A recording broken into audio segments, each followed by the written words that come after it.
Well, hello, this is Adam, and welcome back to Rare Classic Cars. So you're probably saying to yourself, what is this car doing on this channel? It's not rare, it's not classic. They made hundreds of thousands of these, in fact, millions of GMX cars. Why is it here, and why are we talking about it? Well, a couple reasons. Number one, this GMX car is one of the most seminal vehicles in automotive history. And for better or worse, that's true.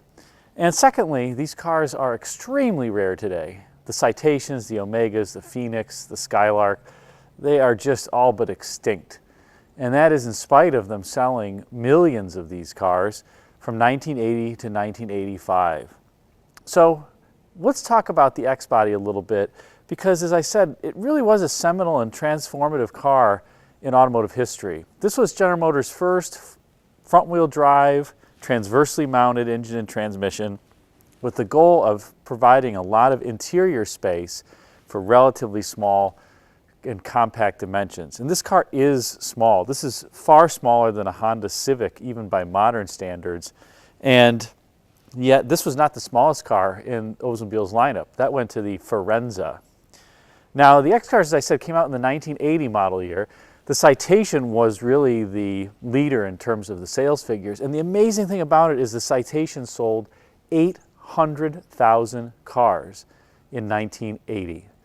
800,000. That's 3 assembly plants running 3 shifts around the clock with overtime for 1 car. You don't hear about that anymore. Not even the F-150 or the Silverado and Sierra pickups combined sell that, or the Camry. You pick it. There isn't a car that sells 800,000 units per year anymore. Now, the unfortunate thing was it started out with that lofty level of sales, and then every year subsequent to 1980, the sales figures got cut in about half because of a number of reasons. These cars came to market and they had a number of teething problems and flaws, including everything from the braking systems, which was really the most noteworthy item that got GM into trouble, where the rear wheels would lock prematurely, in part because GM had to redesign the braking system and go away from a hand brake to a foot brake that couldn't get quite as much leverage, and they had to use stickier linings on the rear to make sure that the parking brake could hold on hills. Well, sounds like a good idea, but as you can imagine, in normal braking circumstances, it also created some rear wheel lockup prematurely. And the proportioning valves weren't quite right. They also had steering rack issues where you get the typical what was called morning sickness. You'd try to turn the steering rack when it was cold and it just didn't want to move back and forth. It was almost as though it didn't have any power effort.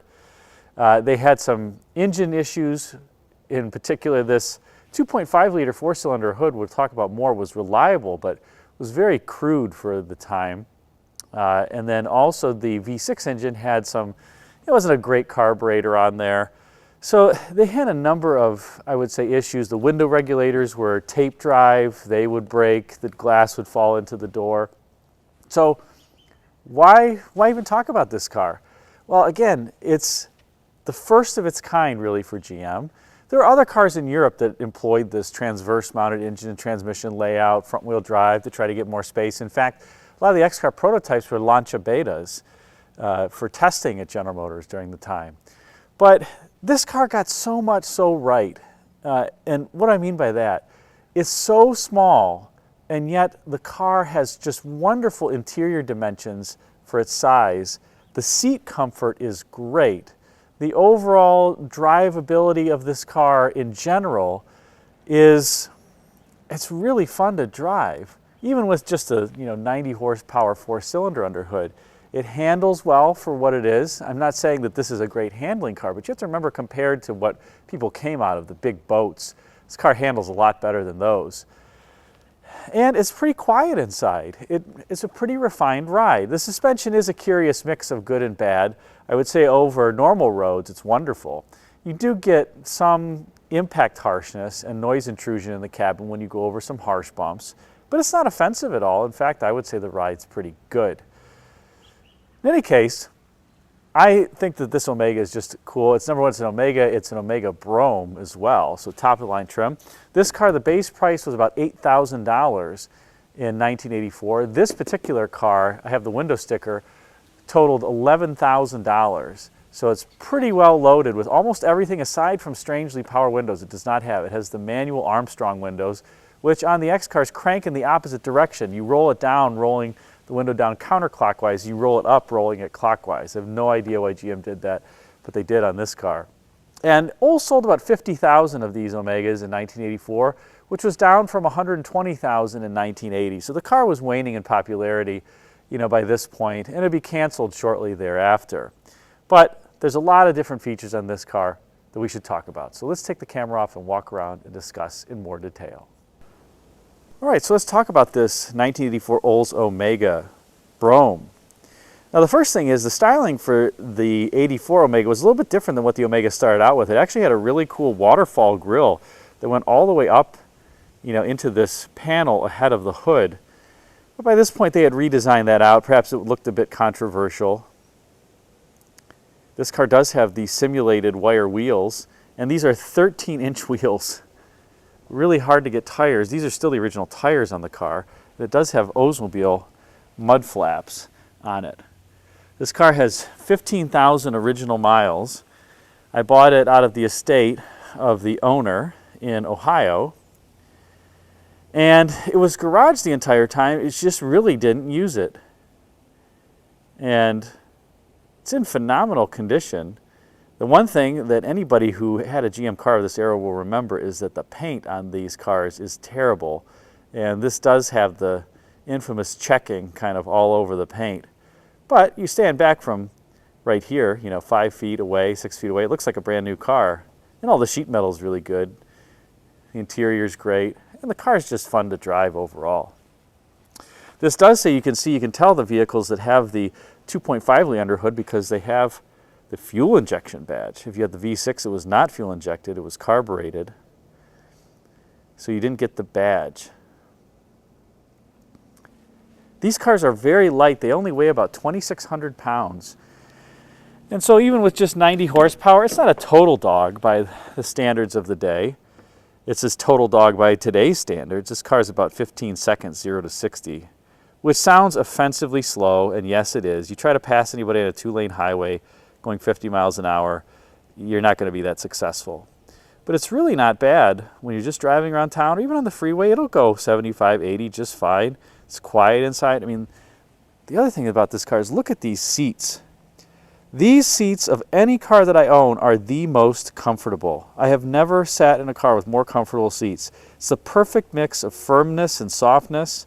It's very well contoured to your body. It has a bit of lumbar support here. I mean, these seats are supremely comfortable. 10 out of 10 on the seating comfort. And this, interestingly, is not a split bench. This is a bench seat where the center console, you move the seat and the whole thing moves, including the center console. This is a bench seat, not individual buckets. Now, in the back, this seat is all the way back because I'm a little over 6'1", but you still have good room, good headroom. This car does have the almost ubiquitous GM styling of the era, which was patterned off of the 76 to 79 Seville with this very vertical backlight that you can see here. And GM really overused that as a styling trait. See some of the videos that I've done with John Manoogian, a former GM assistant and chief designer during the time period. He talks about how that theme was really overused by GM during this time period. But it does give good headroom in the rear.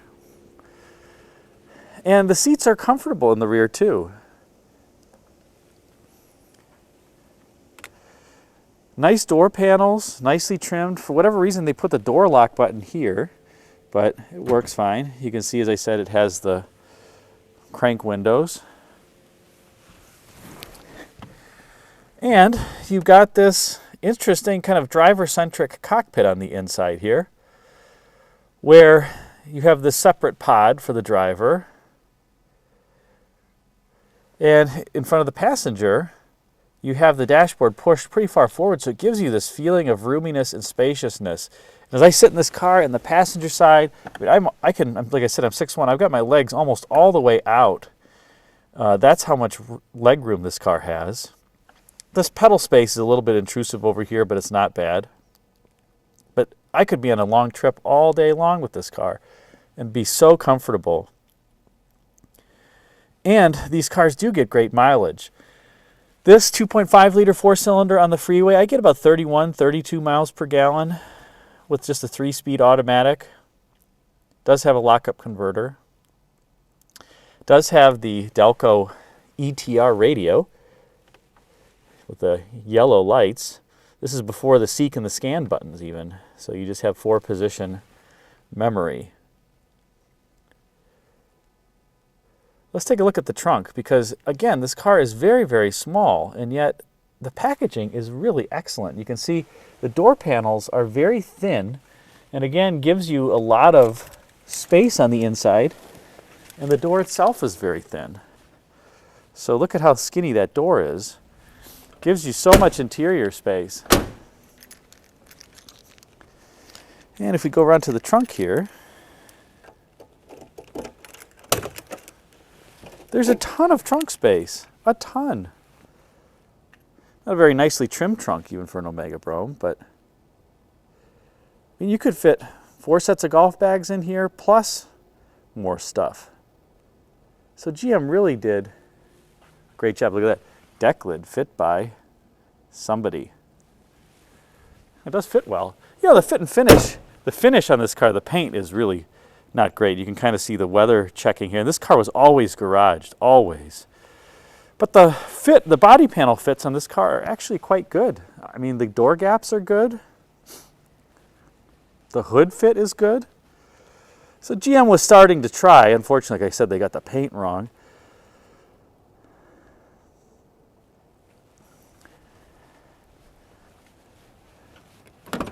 Here is the driver's door panel.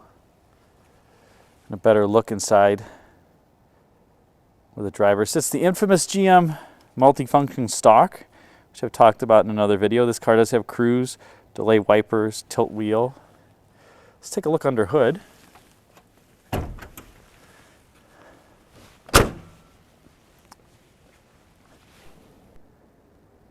And here we have the 2.5 liter Iron Duke 4-cylinder engine. A couple of interesting features. This does have a thermostat right here where you just take the cap off and you pull the thermostat directly out. Super easy to change. I've changed it on this car just because I don't want the original one in there. The one thing on these cars from a tune-up perspective that is not easy to get to is the distributor, the cap and the rotor, which is on the back side of the engine. You have to actually undo this motor mount, rock the engine forward to get. You can't get it from the bottom because the steering rack is in the way, and you can't get it from the top unless you undo that. It's not bad actually to undo it. You just undo this, you kind of put a strap through here, pull the motor forward a little bit, and it's just fine. The other tip I would tell you on these is that the idle speeds were set pretty low in drive. A lot of people, you know, I talk about this engine being very crude and unrefined, which it was. I mean, you drive a Honda or Toyota of this period and the 4-cylinders they had compared to this, there is no comparison. This is just super, super crude. But it's really not bad, but for the fact that in drive, at curb idle, the whole dashboard tends to come alive in these cars because they set the idle speed so low, and in drive, with an automatic transmission, you get all that driveline vibration transmitted into the cabin. A lot of people who like these engines had them as with manual transmissions in the S10 pickups. And there's a reason why people like them a lot better. Number one, they had different expectations because it was a pickup, so they didn't mind a more crude engine. Number two, they had manual transmissions, so you're sitting at idle and the engine's decoupled from the rest of the car and it doesn't transmit vibration into the cabin. Number three, the engines tended to last longer because they had manual transmissions with overdrive. And this engine has a cam gear that tends to shed a tooth around 100 to 140,000 miles down there. And with the overdrive transmission, the engines tend to last longer than with these 3 speeds where the engines are running at a higher speed.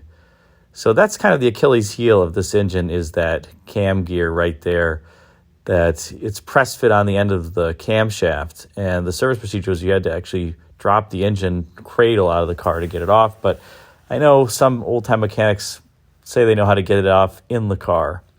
In any case, that is the major Achilles heel of this engine, that, like I said, it sheds this tooth on that cam gear at around 100 to 140,000 miles typically, but they lasted longer in the S10 pickups because of what I just said with the overdrive transmission. In any case, let's take this car for a ride down the road. All right, so here we go for a ride in the 84 Oldsmobile Brougham. And first impression when you get in this car and you sit in it is, it's shocking how much room this car has inside. It feels so open and airy. You know, all these modern cars have these chunky center consoles that take up this leg space. I mean, I can move my knee around. I have tons of leg room, being 6'1". I have tons of headroom. I have great sight lines out of the car. The seat comfort also is something else that just is a notable difference from normal cars. And the seat comfort is just great. I think I said in the first part of this video that seats in this car are 10 out of 10, and I mean it. I mean, I could drive this car all day long, and I would really enjoy it. Other great thing about these old cars is they have super toasty heat. You got the heat on, and the modern cars, they try to direct the heat kind of vertically down. You get these cold pockets. This one, the heat makes its way around to the side of the left side of the driver's seat and almost comes up at you from the left side of the driver's seat, and it's wonderful. It just provides you with some great kind of total body heat as opposed to just your feet getting warm. This car handles really well for what it is. This is not a sports car, but compared to some of the larger vehicles that people would have traded in on this car, I think they would have been impressed with the handling. The ride maybe wasn't quite as refined, but it's not offensive. The poor 4-cylinder engine, though, just didn't have the power that people were accustomed to, or the refinement if you were trading in an inline 6-cylinder car or a V8 powered vehicle. That said, as a piece of nostalgia, so long as you don't mind driving something that is slow, it's great. Very reliable, gets good mileage. But just don't try to pass anybody going more than 40 miles an hour unless you drop back and get some momentum. That just makes it fun. I mean, why are you rushing going anywhere in a car like this? It's so comfortable. I find when I drive this car around as opposed to a modern car, I don't drive like a jerk. I drive almost like a grandma, because there's no sense in accelerating fast. You're not going to beat anybody. You're going to lose. So just take your time, have fun, and everything's going to be okay. So again, just very comfortable, and I would say pretty quiet. The engine provides some little rumble, but given that I bought this car used, not new, and I bought it as a piece of nostalgia, that Case International style engine under hood, it's just more of a comforting feeling as opposed to an annoyance. So in any case, if you find one of these X cars, they can be very fun as a piece of nostalgia. The big thing I would say you want to watch out for is make sure that you don't have the morning sickness in the steering, because replacing the steering rack of these cars is not an easy job. You got to drop the cradle. You're probably looking at $1,000. That's the biggest repair job on these vehicles that can cost you some money. So just make sure if you find one that you turn the wheel back and forth when you first start it and it operates well. That's the biggest thing that'll cost you money. Of course, the headliners tend to droop. I had this one replaced. It's getting hard now to find colored headliners, but you can still find them. So got this done by Stan Yee's shop in Roseville, Michigan, and Chuck and Stan, family-run business. They just do a great job. He's done probably 3 or 4 headliners for me of these 80s era GM cars, and it just looks great. I mean, he does everything world class. So give a little plug for Chuck and Stan there.